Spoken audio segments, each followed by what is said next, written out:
Okay, all right. Let's get to the phones. Let's see who's up first. Hi, you're live on Fade to Black. Who's calling? Hey, Jimmy, this is eHonda720 on YouTube. I'm the host of the Gay Frog Chat. I talked to you a couple weeks ago. You're the host of the Who What Chat?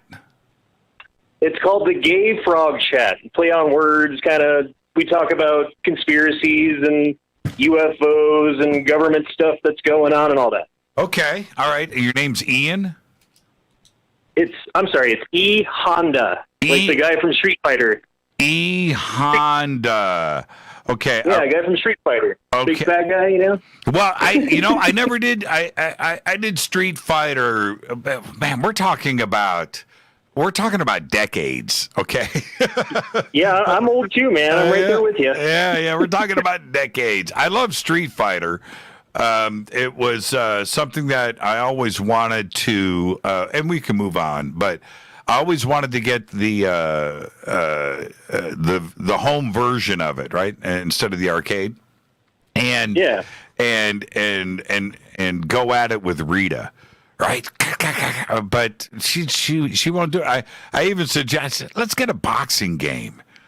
You know, you want to take out all your frustrations on me, right? But we never did. We never went down that road. Okay, E Honda, what's on your mind tonight?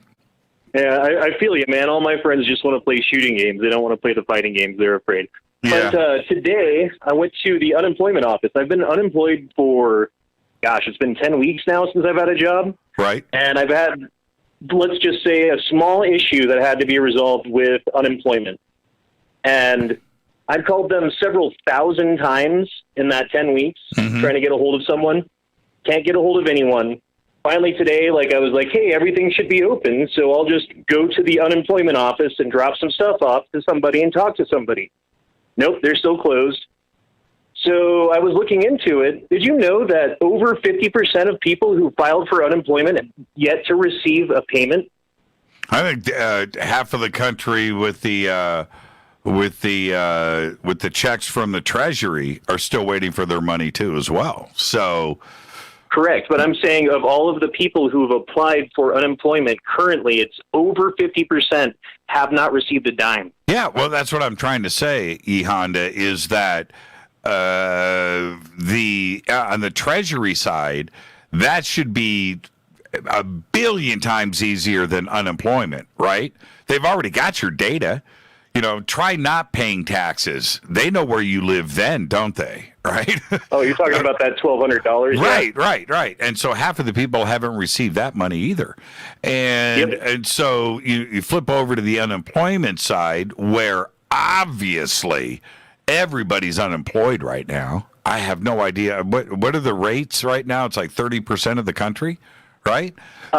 Sitting at 21% when I was looking at it earlier, but that's probably conservative based upon how they measure it. Yeah. It usually sits higher than they say anyway, so who knows what it is right now. Yeah, how many people actually get into the system, right?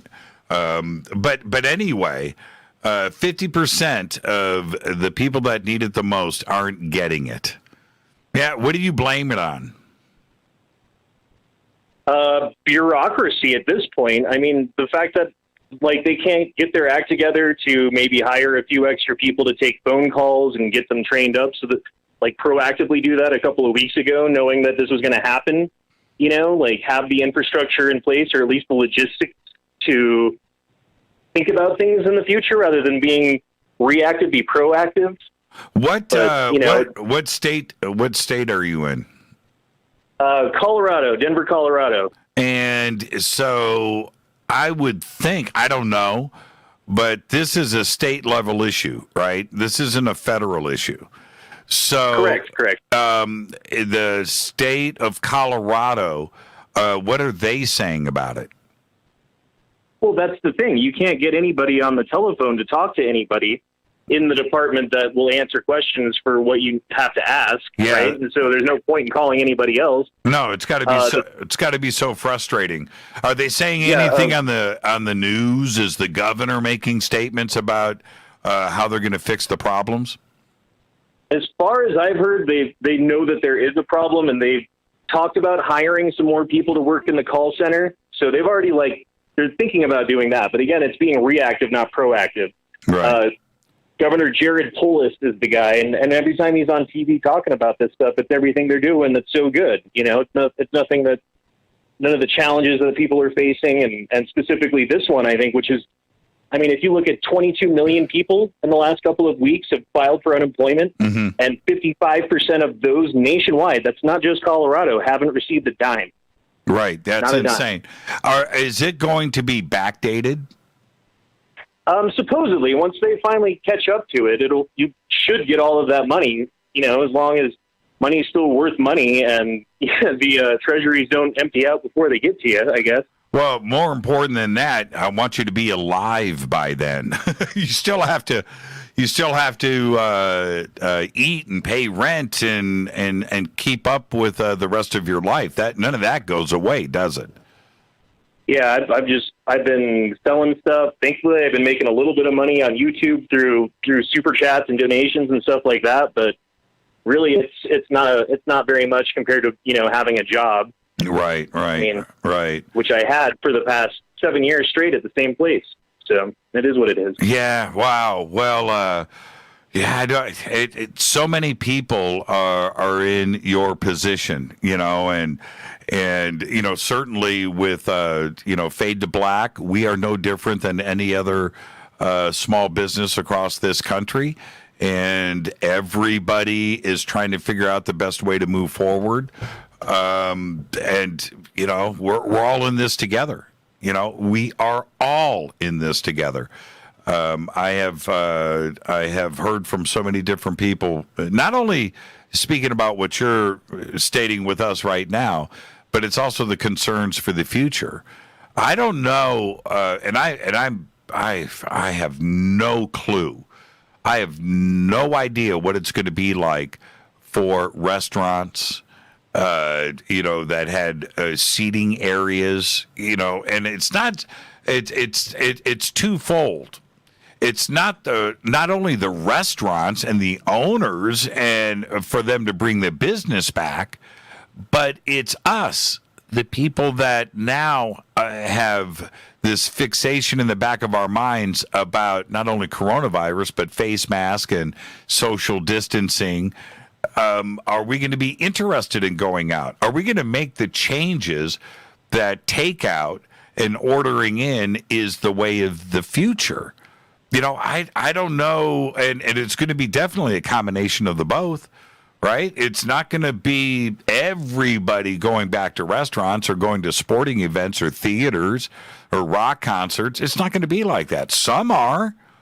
You know, but what is the general feeling going to be like for the planet? Not just for Colorado, right? This isn't a Los Angeles thing. This is everybody. And right, I'm thinking like busy bars and arcades and, you know, stuff like that where people are touching all kinds of stuff. Like, what chance do they have in this future where the soccer moms are afraid to take little Johnny out, you know? Yeah. What's it going to be like? I have no idea. I really don't. Hey, I did have one more thing for you though before you let me go, if that's okay. Sure. So, I don't know, 10 weeks ago, last time I was in downtown Denver, we have a pretty bad homeless problem. I'm sure you can relate. You're in LA or you know of it, you know, like it's nothing like that, but we have thousands and thousands of homeless people in downtown Denver. So I was down there today. I saw about 25. What's the difference? There was thousands and thousands before. Right. Today when I was down there was just a few. There were very few of them. Where did they go? I don't know. I'm thinking that I remember reading something about them paying for hotels to put homeless people in for the pandemic because they don't want them out on the street spreading it to everybody. Right. So maybe they implemented that plan, but how much is that costing if they did? And also, where did they all go if that's not where they went? Right. Yeah, very interesting. I don't know. And here in LA, well, see, this is the other issue. I don't get out and drive around every day like I used to. Right? Everything's closed. Right. I've got no place to go. I have no meetings. I have no, things. So I haven't been able to go out and explore. The normal places where the homeless have been encamped around us, they're still there. They haven't gone away. They haven't. So maybe that's just a Colorado thing, some kind of plan that they did or something. Yeah. I've heard that it's gotten worse in San Francisco. I heard it's definitely elevated up there. Not much chatter about it here in Los Angeles, though. No, not. Yeah, with the homeless issue in LA, we've been dealing with it for so many years now. This isn't something that is new for people to experience like it has been around the country, for sure. But we've been dealing with it for so long. We have here along the beaches, Venice Beach, across the valley, where there are certain streets that don't have parking restrictions, have been, block with dozens of RVs that are there. You can just drive up and down and see it. And we're just so acclimated to it. And, it's just something that's never seemed to have gone away. And it's been talked about at the city level, the city council level. What are we going to do about this? We need to provide for them. We need to figure out a solution to this problem. It's not getting people off of the streets because it's something that we don't want to deal with. It's not that. It's that what is the problem? Let's get that fixed. Let's get these people homes. Let's get them jobs. Let's get them treatment or hospitalization, whatever put them there. Let's fix that so they don't have to be there. Nobody wants to see people living like that. Now, yeah, I agree. Yeah, the other flip side to it is there are people out there, and I'm one, by the way, that I could see myself living in an RV. Right? I see the appeal of it. I see the appeal. I do. So there are people that want to live in an RV, drive around the country, and chase gasoline prices. Yeah, it's a free country. And if you could do that, and that's what you want to do it. Then there's the other side where people are living in a broken down RV with flat tires on the side of the road because it's all they've got. That's a different story, right? And we've got to figure out how they got there, and let's try to fix this problem. And it's a nationwide thing. So, well, good luck to you. What's the next step with the unemployment office? I have done everything that I can do. I've called them. I'll continue to call them every day until I get a hold of somebody. But I've mailed them papers, I've faxed them papers, and today I physically put them into the Dropbox, but as neatly as I could. So hopefully they get it and get back to me and fix the issue so that they can start paying me. But with the number of people in line in front of me, I'm more thinking I'm probably going to get back to work and start making money like that before they ever get to me. Like maybe someday they'll catch up and I'll have this big payday from this terrible time where I really had nothing. So, and that's right now. And I do want to say real quick, I want to reach out to the communities, man. Like my own YouTube community has helped me out a ton through this. They've given donations. They're very understanding. They have good hearts. And I just want to say thank you to everybody out there who's helped me and who's helped somebody else out there. I know I'm not the only one in trouble. And I know that, in the position that I sit in, I certainly have more resources than a lot of people do to reach for and ask for help with. So I don't know, maybe try to find somebody who needs some help and help them out. It's hard to ask. It really is. So right. That's what I'd have to say. Yeah, right. Well, yeah. The YouTube community, and certainly with the Fadernauts, whenever another Fadernaut has needed some help, a few times over the years, it's always humbled me to see everybody come together. And we're seeing that right now on this planet, for sure. People are doing it like they've never done it before, and it just makes me feel good. Gives me hope. Yeah. Gives me hope for humanity. E. Honda, enjoy the rest of your weekend. I'll be over on Coast to Coast tonight if you're staying up late, so you can go and hang out with us over there. All right?